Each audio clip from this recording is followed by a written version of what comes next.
আসসালামু আলাইকুম। এই বৃষ্টিময় দিনে আপনাদের সময়গুলো কেমন যাচ্ছে?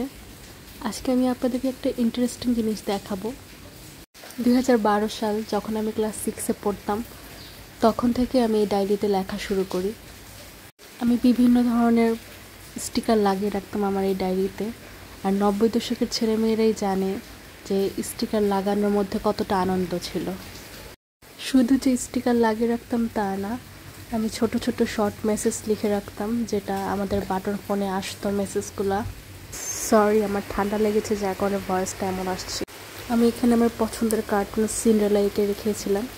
সিন্ডারেলা এমন একটি কার্টুন যেটা কারো পছন্দ না এরকম পাওয়া যাবে না। বিউটি দ্য বেস্ট ড্রেসও এঁকে রেখেছি।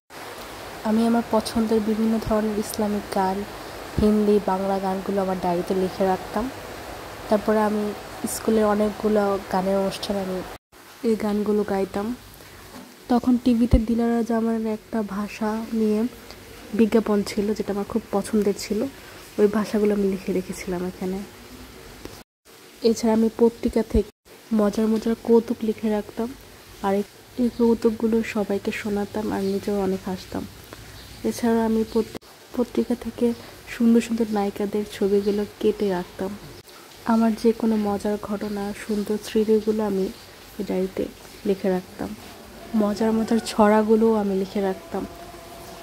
এই ডায়েরিটা আমি ক্লাস 6 থেকে 9 পর্যন্ত লিখেছিলাম।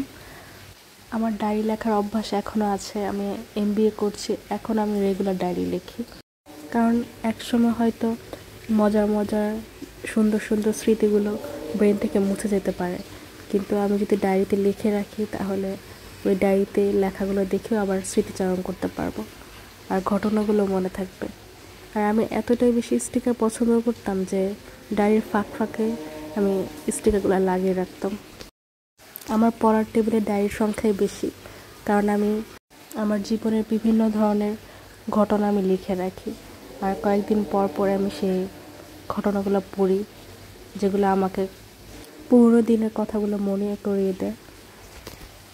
আমি ছোটোবেলা থেকে ডিজাইন করতে অনেক পছন্দ করতাম, তাই নিজের হাতের ছাপ দিয়ে কিছু ডিজাইন করেছিলাম। আসলে ডায়েরির সব কিছু দেখানো তো সম্ভব না, তাই যতটুকু দেখানো যায় সেগুলো আমি দেখিয়েছি। আসলে 80-র দশক এবং 90 দশকের ছেলেমেয়েরাই বুঝতে পারে যে ডায়েরি লেখার মধ্যে কতটা আনন্দ রয়েছে। তো আপনারা কারা কারা ডায়েরি লিখতে পছন্দ করেন এবং ডায়েরি এখনও লিখেন, অবশ্যই কমেন্টে জানাবেন। আজ এই পর্যন্ত। আল্লাহ হাফেজ।